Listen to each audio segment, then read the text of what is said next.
Bien sûr, l'émission Tout est accompli. L'émission sur laquelle je vous avais déjà prêché et annoncé l'évangile éternel de Jésus-Christ, selon l'ordre que le Père m'a donné, en vous déclarant que le temps de jugement est accompli. Apocalypse 14, verset 6 à 7 est accompli. En 2013, c'est-à-dire de 2013 à 2015. Et nous voici dans l'heure de la vérité. Dans cette phase, nous sommes. C'est pour vous parler de la restauration de cet évangile. En vous apportant la lumière sur la vérité de cet évangile. Et la lumière sur l'avertissement de l'heure dans laquelle nous sommes. Car Dieu soutient tout ce par sa parole. Et sa parole, c'est la vérité. Nous étions en train de parler sur le salut. Nous allons continuer toujours dans le même esprit. En parlant encore aujourd'hui, nous allons parler sur la vérité concernant le salut, c'est-à-dire la justice éternelle que Dieu a établie pour sauver quiconque croira en cela, selon les Écritures. Mais en parlant du salut, selon les Écritures, nous n'avons qu'une seule référence. C'est un seul homme que Dieu a appelé. Et c'est lui seul qui a fait toutes ses promesses, afin que tous ceux qui auront la foi de cet homme puissent être des co-héritiers de ses promesses. Et lorsque nous parlons de cet homme, nous parlons de Abraham. Pourquoi nous allons lire dans Ésaïe 51,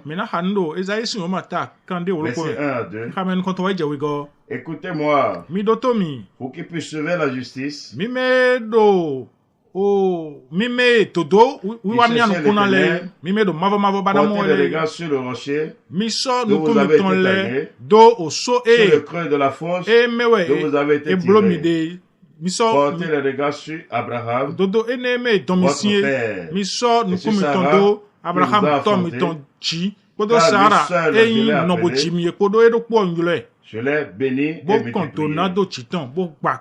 En disant qu'à lui seul je l'ai appelé, je l'ai béni et multiplié. Cela parle d'Abraham. Or ici, toujours dans le verset 2, il a dit porter le regard sur Abraham, votre père. Mais si nous n'avons pas la pleine intelligence de cette vérité, nous ne saurons pas apprécier cette parole dans sa vérité, dans sa puissance, pour le salut. Car Dieu soutient tout chose par sa parole. En disant Père, votre Père, il parlait de qui? Ces paroles s'adressent à qui? Nous allons lire dans Genèse 17, le verset 1. Lorsque Abraham fut âgé de 99 ans, l'Éternel apparut à Abraham. Et lui dit, je suis le Dieu Tout-Puissant. Marche devant ma face et sois intègre.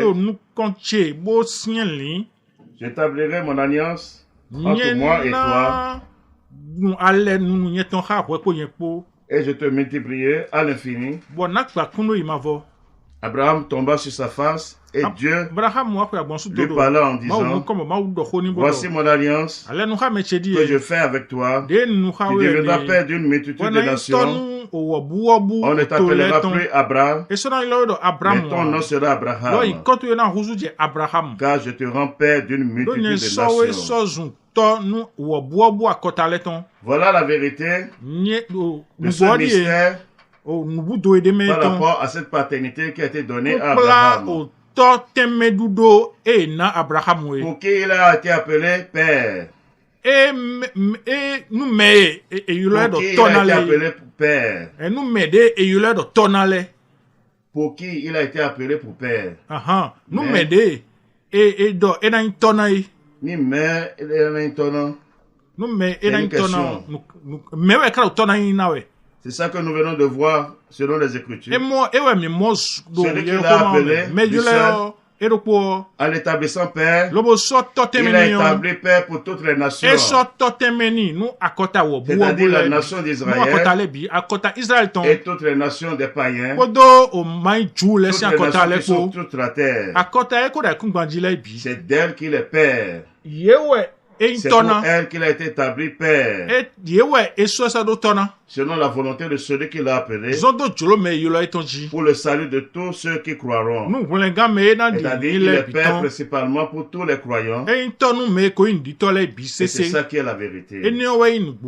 Mais lorsque nous parlons toujours concernant le salut, parce qu'il est dit de tourner le regard vers notre Père. Donc cette parole s'adresse à toutes les nations, et principalement ceux qui se reconnaissent de Dieu, ceux qui se reconnaissent de la foi d'Abraham. Nous allons lire dans Genèse 22, verset 18. Toutes les nations de la terre seront bénies en ta postérité, parce que tu as obéi à ma voix. Ici, nous voyons que lorsque les promesses ont été faites à Abraham, Dieu a fait la mention en déclarant toutes les nations de la terre seront bénies en ta postérité. Il n'a pas dit toute la nation d'Israël, mais toutes les nations de la terre. Ça veut dire le monde entier. Donc cette promesse qui a été faite à Abraham, c'est aussi pour tout le monde entier. Car c'est pour eux qu'il a été établi Père devant Dieu, qui l'a appelé. Et c'est ça qui est la vérité. Mais lorsque nous parlons de sa postérité, selon les Écritures, il s'agit de qui? Comme Dieu est dans sa parole, nous n'allons pas aller loin pour chercher cette vérité. En lisant dans Galates 3, verset 16, nous allons connaître encore cette vérité. Or, les promesses ont été faites à Abraham et à sa postérité. Il n'est pas dit et aux postérités, comme il s'agissait de plusieurs, mais en tant qu'il s'agit d'une seule, et à ta postérité, c'est-à-dire à Christ. Donc ça contredit, selon les Écritures, selon la parole de Dieu, cette postérité dont il s'agit, cela parle de Christ. Cela parle de Christ, qui est le Fils de Dieu, le Fils de l'homme, qui est descendu du ciel. Et c'est ça qui est la vérité. Et c'est lui qui est la porte du salut. C'est lui qui est le salut de tous ceux qui croiront en Dieu. Et nous allons voir cette vérité dans sa profondeur dans les Écritures. Or, avant que cette promesse ne soit manifeste, Dieu a donné la loi par Moïse. C'est-à-dire, c'est après la promesse qui a été faite à Abraham que Dieu a donné la loi à Moïse. Et cette loi, c'est pour annoncer cette promesse, c'est pour s'opposer à cette promesse. Loin de là. Nous l'avons déjà prouvé avec les Écritures, que la loi même rendait témoignage à cette promesse. Car la loi venant de Dieu,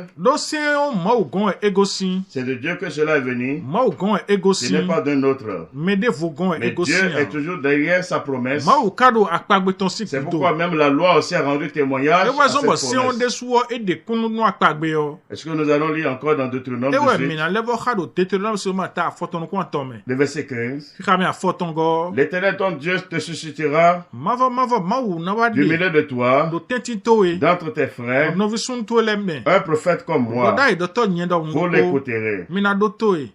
Donc ici nous voyons déjà que dans la loi de la bouche de Moïse, qui est le médiateur de la première alliance, par qui la loi a été donnée, de sa propre bouche, il annonçait déjà cette promesse de Dieu en parlant que Dieu va susciter au milieu des Juifs un prophète comme lui, c'est-à-dire le prophète d'alliance, le messager d'alliance. Ce n'est pas un prophète ordinaire. C'est pourquoi la loi portait le nom de Moïse à cause de sa position qu'il a devant Dieu,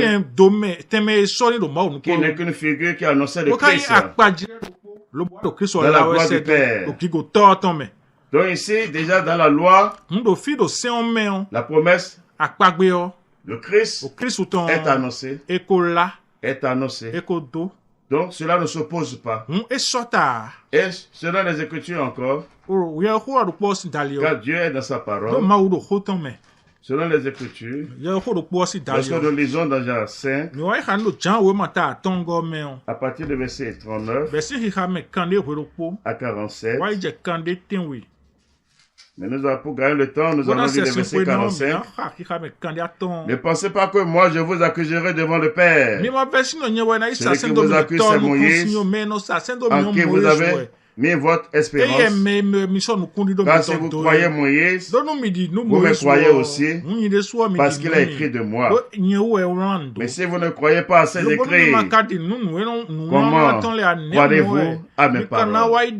Donc nous voyons ici, c'est le Fils de l'homme, Jésus-Christ, qui rendait ce témoignage au milieu des Juifs, en faisant référence à Moïse, qui est le médiateur de la loi. Alors déclarant que Moïse même a parlé de lui, c'est de lui qu'il a parlé, c'est de lui qu'il a écrit. Donc le prophète dont il s'agit dans la loi qui doit venir comme Moïse, c'est-à-dire le messager de l'alliance, cela parle de lui. Cela parle de lui. Or, lorsque nous écoutons le Fils de l'homme, dans sa mission, dans sa première venue, lorsqu'il disait, dans Matthieu 6, verset 33, cherchez premièrement le royaume et la justice de Dieu, et toutes ces choses vous seront données par-dessus. Mais en parlant ainsi, cherchez vraiment le royaume et la justice de Dieu. Est-ce qu'il est en train de remettre en cause Moïse? Puisque Moïse vient de Dieu, mais on a reçu déjà la compréhension que le ministère de Moïse, ce n'est pas pour donner la vie, ni pour réconcilier l'homme à Dieu, mais c'est pour donner la connaissance du péché aux hommes, révéler à l'homme sa nature, ce qui est dans l'homme, afin que Christ, lorsqu'il va se manifester, la vie soit pour celui qui croira en lui. Car dans sa première venue, le Christ était venu, c'est pour les pécheurs. C'est pour cela qu'il a livré sa vie en sacrifice d'un esprit éternel. Et nous voici dans l'heure de la vérité. Donc en tenant ces paroles, est-ce qu'il est en train de s'opposer à la vérité concernant la loi de Moïse? Non. Nous restons toujours dans la parole. Dans Matthieu 5, le verset 17, selon son propre témoignage, ne croyez pas que je sois venu pour abolir la loi ou les prophètes. Je suis venu non pour abolir, mais pour accomplir. Voilà sa déclaration au milieu des Juifs. Il dit qu'il n'est pas venu pour abolir la loi ou les prophètes, mais c'est pour l'accomplir. Parce que la loi, au même titre que les prophètes, rend témoignage à Christ. Le témoignage annonçait Christ pour le salut de l'humanité, principalement tous ceux qui croiront. Donc Christ ne s'opposait pas à la loi, mais il a dit il est venu, c'est pour l'accomplir. Alors, lorsque nous écoutons encore une de ces déclarations qui est salutaire pour ceux qui l'ont compris, lorsque nous voyons dans Jean 6, le verset 28 à 29. Il lui dit, que devons-nous faire pour faire les œuvres de Dieu? Jésus leur répondit, l'œuvre de Dieu, c'est que vous croyez en celui qui l'a envoyé. Il n'a pas dit plus. C'est les Juifs. Ce qui est la loi de Moïse est posée. Ce qui est la loi de Moïse est reposée. C'est eux qui ont adressé cette parole. Que devons-nous faire pour faire les œuvres de Dieu? En parlant ici, les œuvres de Dieu pour eux, c'est les œuvres de la loi. Mais regardez la réponse qu'il a été donnée dans le verset 29. L'œuvre de Dieu, c'est que vous croyez en celui qui l'a envoyé. Il n'a pas dit autre chose. C'est que vous croyez en celui qui l'a envoyé. Or, sans contredire, toujours dans les Écritures, lorsque nous lisons dans Jean 17, le verset 3, or la vie éternelle, c'est qu'ils te connaissent, toi le seul vrai Dieu, et celui que tu as envoyé, Jésus-Christ. Donc ça veut dire, celui que Dieu a envoyé, c'est Jésus-Christ. C'est en lui seul qu'ils doivent croire. C'est là l'œuvre de Dieu, selon sa volonté. Mais en parlant ainsi, toujours est-il, est-ce qu'il est en train d'annuler ainsi la loi de Moïse, puisque nous l'avons écouté, qu'il a dit qu'il est venu, c'est pour l'accomplir. Mais l'intelligence nous sera donnée dans les apôtres, car Dieu est dans sa parole. Lorsque nous lisons dans Hébreux 10, à partir du verset 5, c'est pourquoi Christ, entrant dans le monde, dit, tu n'as volé ni sacrifice ni offrande, mais tu m'as formé un corps. Tu n'as agréé ni holocauste ni sacrifice pour le péché. Alors j'ai dit, voici je viens dans le rouleau du livre, il est question de moi.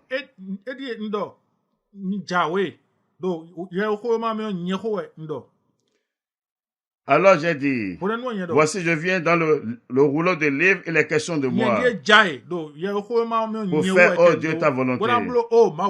Après avoir dit d'abord, tu n'as voulu et tu n'as agréé ni sacrifice ni offrande, ni holocauste ni sacrifice pour le péché, ce qu'on offre selon la loi. Et il dit ensuite, voici, je viens pour faire ta volonté. Il abolit ainsi la première chose pour établir la seconde. C'est en vertu de cette volonté que nous sommes sanctifiés par l'offrande du corps de Jésus-Christ une fois pour toutes. Ici, la vérité a été révélée sur la parole qu'il les a adressée, en leur déclarant que l'œuvre de Dieu, c'est de croire en celui qu'il a envoyé. Or, celui qu'il a envoyé, c'est le Christ, Jésus-Christ. Or, nous avons vu le mystère qui a été révélé sur lui par rapport à son sacrifice. Il est bien dit, lorsqu'il entrait dans le monde, il a déclaré, tu n'as voulu ni sacrifier ni offrande. Tu m'as formé un corps. Donc s'il a pris corps, c'est pour satisfaire les œuvres de la loi. Tous les sacrifices, toutes les offrandes qu'on présentait sur la première alliance, selon la loi de Moïse, c'est à cause de ça qu'il a pris corps, selon les Écritures. Car la parole de Dieu ne se contredit pas. Car lorsque nous lisons dans le verset 7, alors j'ai dit, voici je viens dans le rouleau des livres, il est question de moi pour faire, oh Dieu, ta volonté. Après avoir dit d'abord, tu n'as voulu et tu n'as agréé ni sacrifice ni offrande, ni holocauste ni sacrifice pour le péché, ce qu'on offre selon la loi. Que ça veut dire tous ces sacrifices, tous ces offrandes que la loi demandait, c'est à cause de ça qu'il a pris corps. C'est pourquoi dès le commencement, avant de faire le sacrifice, avant de livrer son corps sacrifice en offrande, et il disait l'œuvre de Dieu, c'est de croire en lui. Si nous devons présenter un sacrifice à Dieu, ou une offrande à Dieu, selon la justice de Dieu, c'est la foi en Jésus-Christ. C'est la foi en Jésus-Christ. Et c'est ça qui est la vérité. Or, si nous allons encore dans Éphésiens, en lisant dans Éphésiens 5, le verset 1, devenez donc les imitateurs de Dieu, comme les enfants bien-aimés, et marchez dans la charité à l'exemple de Christ, qui nous a aimés et qui s'est livré lui-même à Dieu pour nous comme une offrande et un sacrifice de bonne odeur. Donc Christ, lorsqu'il s'est livré à Dieu, il ne s'est pas livré seulement comme sacrifice, mais aussi offrande. Tout ce que la loi de Moïse demandait en sacrifice et en offrande, les sacrifices d'animaux, les offrandes volontaires, les dîmes, les prémices, les actions de grâce, tout ce que la loi demandait, c'est à cause de ça qu'il a pris corps et qu'il a livré son corps en sacrifice et en offrande. Et selon les Écritures, de bonne odeur, de bonne odeur que Dieu a agréé d'un esprit éternel. C'est pourquoi il disait, l'œuvre de Dieu, c'est de croire en lui. Nous pouvons dire, ça là, c'est bon. Mais les 10 commandements alors, les 10 commandements alors, parce que les 10 commandements, c'est ça qui est la puissance de vivre de la loi de Moïse. C'est même là la loi. Mais les 10 commandements, on doit respecter cela. On doit respecter au moins cela. Parce que nous sommes de Dieu. Voyons ce que les Écritures vont dire alors. Si c'est des Écritures que nous allons suivre, ou c'est la pensée des hommes, nous sommes là. Nous sommes là. Nous allons lire dans Jean 13. Dans Jean 13, à partir du verset 34, je vous donne un commandement nouveau. Aimez-vous les uns les autres, comme je vous ai aimé. Vous aussi aimez-vous les uns les autres. À ceci, tous connaîtront que vous êtes mes disciples si vous avez de l'amour les uns pour les autres. Et si nous voyons, c'est le Christ, le Fils de l'homme, Jésus-Christ, qui est en train d'établir, sa doctrine pour le salut de tous ceux qui croiront en cela, pour le salut de sa maison, que lui-même s'est positionné pour bâtir, le nouveau peuple pour lequel il est apparu. Nous allons écouter encore. Il dit, je vous donne un commandement nouveau. Il dit, je vous donne un commandement nouveau. Aimez-vous les uns les autres. Mais en parlant ainsi, est-ce que ce commandement s'oppose aux 10 commandements? Est-ce que cela s'oppose aux 10 commandements? C'est-à-dire les 10 commandements de Moïse? Est-ce que le commandement de Christ s'oppose à cela? Que dit les Écritures? Que dit les Écritures? Nous lisons dans Romains 13, le verset 8. Ne devez rien à personne, si ce n'est de vous aimer les uns les autres. Car celui qui aime les autres a accompli la loi. En effet, les commandements: tu ne commettras point d'adultère, tu ne tueras point, tu ne déroberas point, tu ne convoiteras point. Et ce qui peut encore y avoir se résume dans cette parole: tu aimeras ton prochain comme toi-même. Voilà le commandement de Christ. Tu aimeras ton prochain comme toi-même. Ça veut dire tous les 10 commandements de Moïse, c'est en cela que cela est accompli. Nous pouvons dire, lisons encore le verset 10 d'abord. L'amour ne fait point de mal au prochain. L'amour est donc l'accomplissement de la loi. C'est-à-dire l'amour est l'accomplissement des 10 commandements. La loi de Christ, l'amour c'est la loi de Christ, la loi royale pour les fils du royaume de Dieu. Il est écrit, l'amour est donc l'accomplissement de la loi. L'accomplissement. Parce que la loi annonçait Christ dans tout ce qu'elle est en train de dire, dans tout ce que la loi faisait, parlait seulement de Christ. Nous pouvons dire que ça c'est un peu, on ne voit pas encore bien. D'accord. Évoluons alors. Galates 5. Galates 5. Le verset 13. Frères, vous avez été appelés à la liberté. Seulement ne faites pas de cette liberté un prétexte de vivre selon la chair. Mais rendez-vous par la charité, servitez les uns des autres. Le verset 14 que vous allez sonner dans vos Bibles, car ces vérités sont dans vos Bibles. Le verset 14 dit quoi? Car toute la loi est accomplie dans une seule parole. Dans celle-ci, tu aimeras ton prochain comme toi-même. Voilà. Le Christ a dit, lui, il est venu, c'est pour accomplir la loi. Voilà la vérité. Voilà la vérité. Voilà la vérité. Et nous allons encore un peu, on va évoluer encore toujours. Toujours dans Galates 5, le verset 22. Cette loi, ce n'est pas une loi charnelle. C'est un don de Dieu. C'est un don de Dieu. Selon sa promesse. Selon sa promesse. Car c'est en vertu de cela, en annonçant la nouvelle alliance, Dieu disait, on va aller dans Hébreux 10, le verset 15. C'est ce que le Saint-Esprit nous atteste aussi.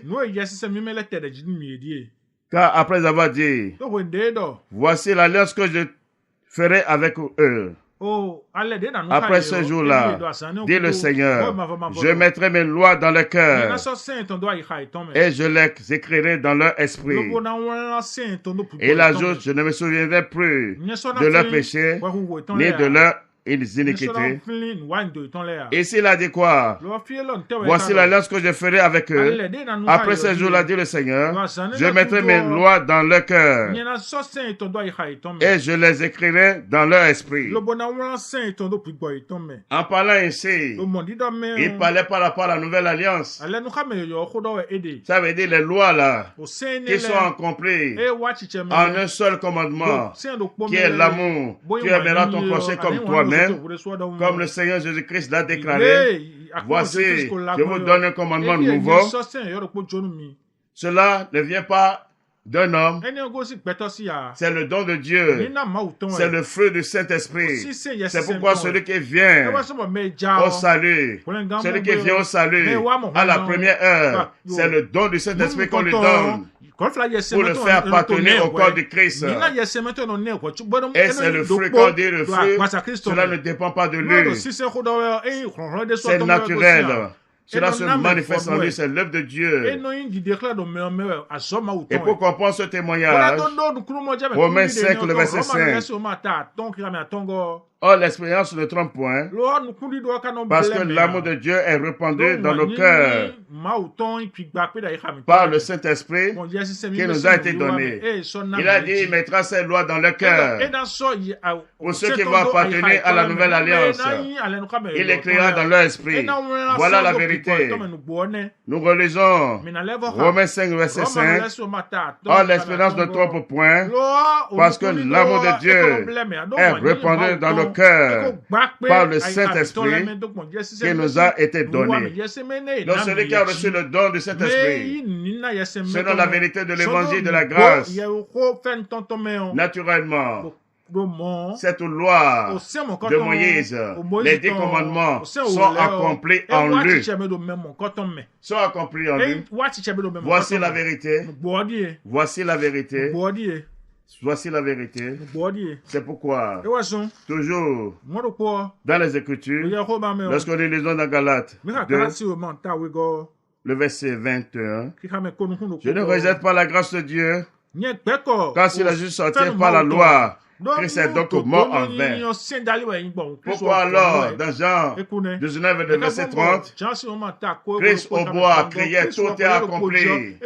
Il a accompli quoi alors? Si nous devons continuer avec les œuvres de la loi devant Dieu, pour dire que Moïse a dit, Malachie a dit, apportez les dîmes, apportez les offrandes, nous allons fêter Pâques, Pentecôte, tout ce que Moïse a dit.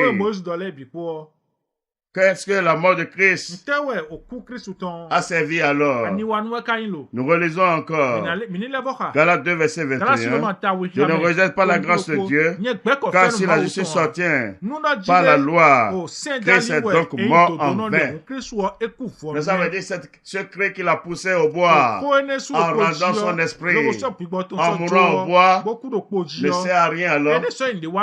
Non, pour ceux qui craignent Dieu, c'est là le salut. C'est là le salut. C'est pourquoi on parle de la grâce. Car c'est par la grâce que nous sommes sauvés. Et voilà la justice de Dieu. Mais nous n'allons pas nous arrêter là. Le point capital de tout ce que nous sommes en train de dire, c'est notre Dieu.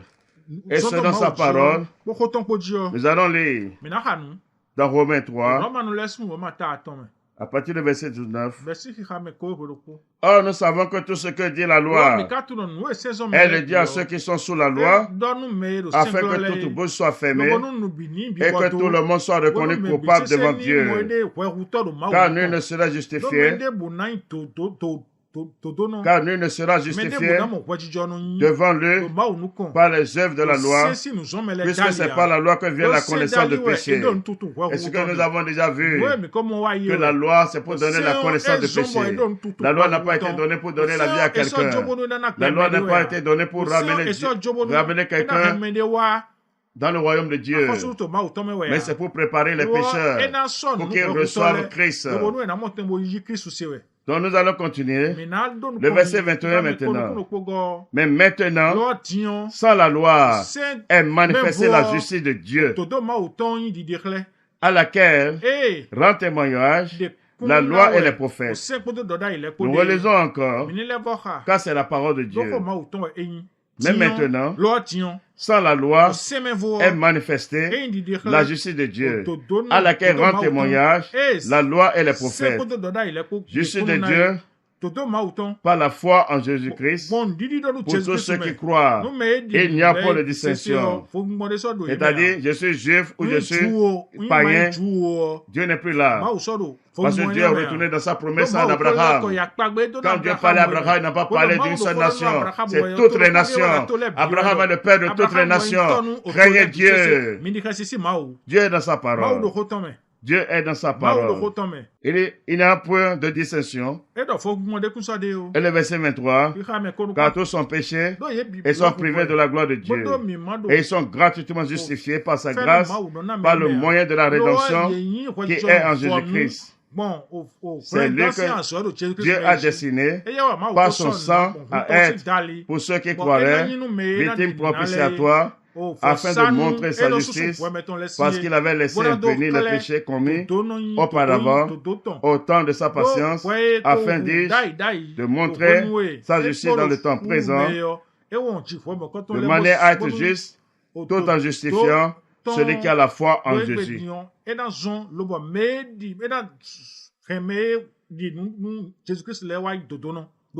Donc quand nous regardons ce passage de l'Écriture, tout est dit là. Si nous avons un peu de la crainte encore, car lorsque nous lisons le verset 21 de Romains 3, il est dit même maintenant, sans la loi est manifestée la justice de Dieu, à laquelle rend témoignage la loi et les prophètes. Et il va expliquer, Justice de Dieu par la foi en Jésus-Christ. Pour tous ceux qui croient. Donc la justice de Dieu dont Dieu parle, qui est la justice éternelle, qu'il annonçait au temps de Daniel, dans Daniel 9, le verset 24, qui est la justice éternelle. Cela parle de la foi en Jésus-Christ seul, sans commentaire, sans rien à ajouter. C'est point. La foi en Jésus-Christ, c'est ça qui est la justice de Dieu pour le salut de quiconque croit en lui, tant du milieu des Juifs que du milieu des nations, car la promesse qui a été faite à Abraham, c'est pour toutes les nations. Et cette promesse qui a été faite pour le salut, c'est le Christ. C'est pourquoi dans les commencements, le témoin était rendu, car Dieu a tant aimé le monde, et il a donné son Fils unique, afin que quiconque croit en lui ne périsse point. Il n'a pas dit Dieu a tant aimé Israël. Non.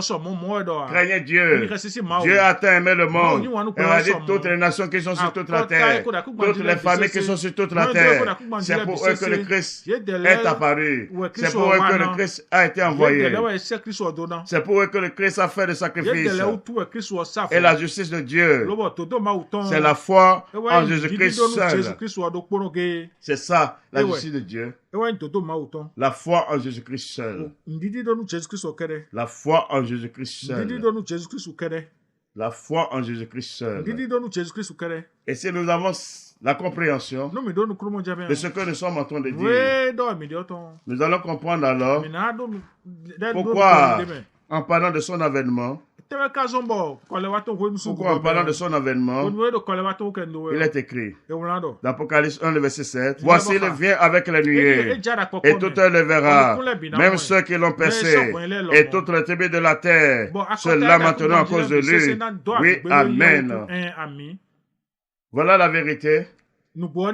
Et il est dit, et toutes les tribus de la terre se lamenteront à cause de lui. Voilà pourquoi c'est dit à cause de lui, parce que c'est lui qui est la justice que Dieu a établie devant toutes les nations, y compris Israël, pour leur salut. Il n'y a pas une autre justice. C'est la justice éternelle, la justice éternelle, unique pour le salut. C'est ça, la foi en Jésus-Christ. C'est pourquoi elle est dit, et toutes les tribus de la terre se lamenteront à cause de lui. À cause de lui. À cause de lui.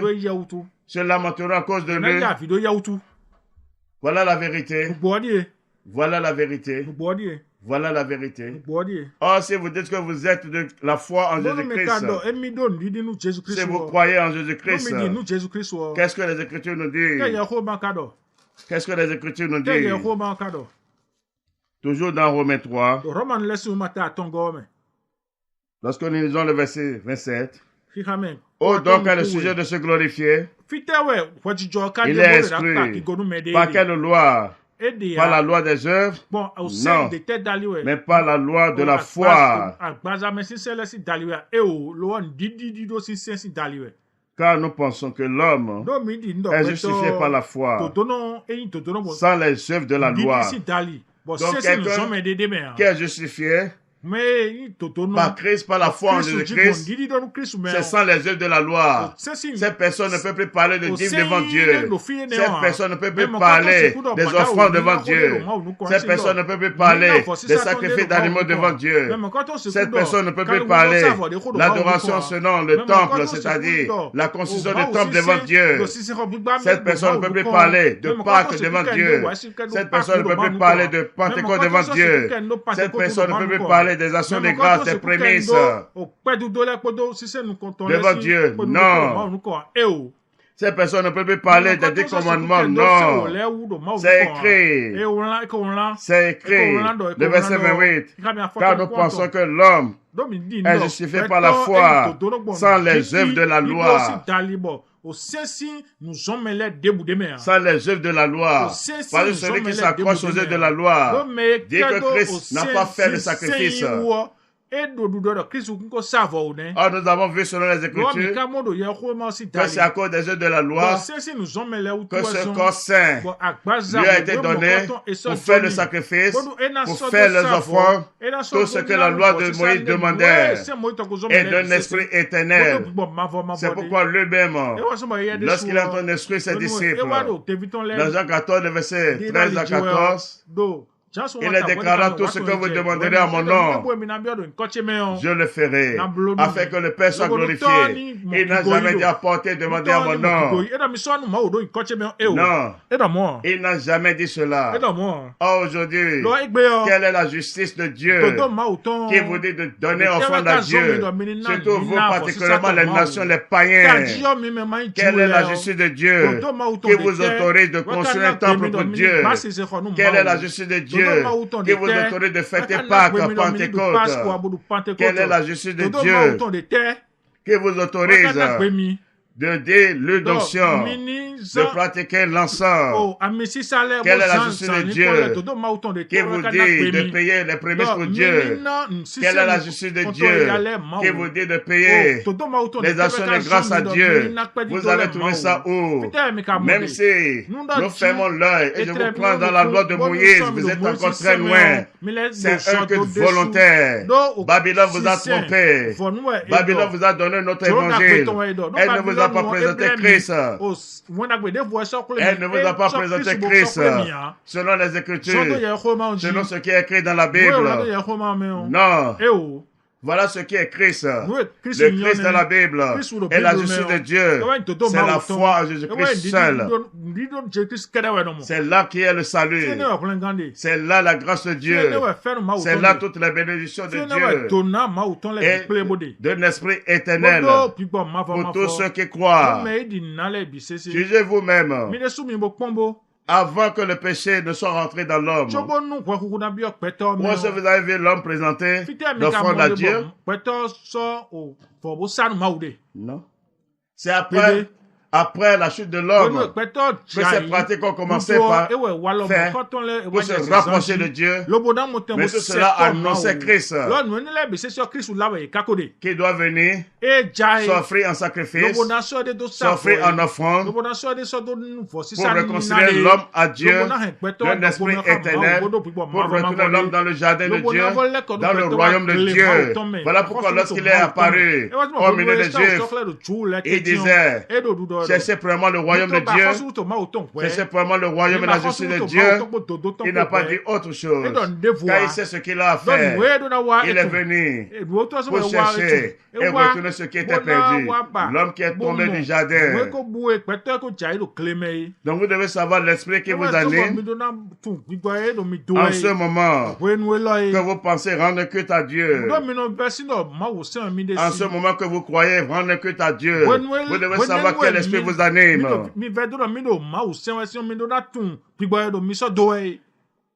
1 Jean 4, verset 1. Bien-aimés, n'ajoutez pas foi à tout esprit, mais éprouvez les esprits pour savoir s'ils sont de Dieu. Car plusieurs faux prophètes sont venus dans le monde.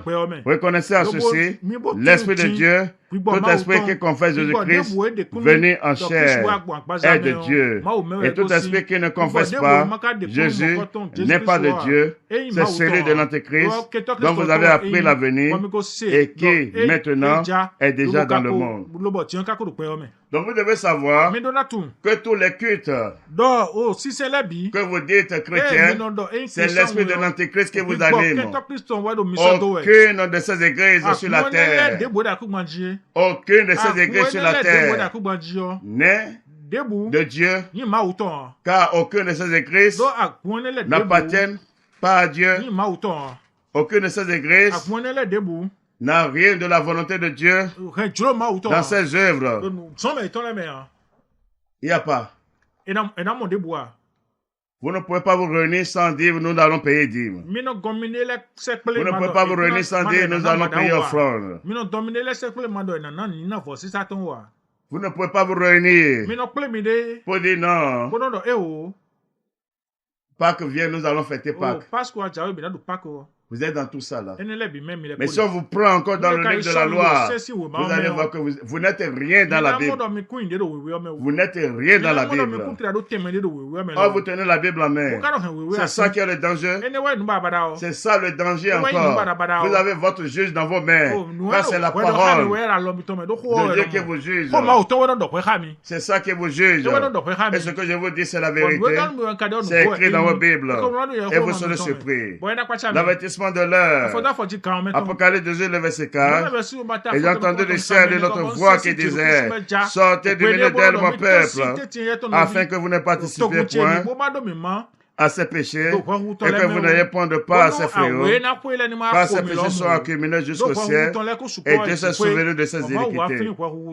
Les sortez du milieu d'elle, de Babylone. Vous avez déjà reçu l'intelligence sur ce mystère de Dieu. Babylone, c'est Rome, s'il s'agit de Rome, la grande ville qui est représentée par l'église catholique romaine sur toute la terre.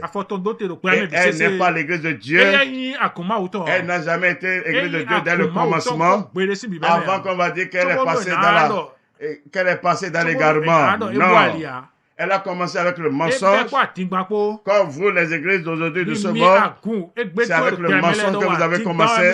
Vous n'avez jamais commencé avec la vérité. Donc tout ce que vous faites là, c'est le mensonge. C'est pour le diable. Cela n'a rien à voir avec Dieu. Je vous dis la vérité.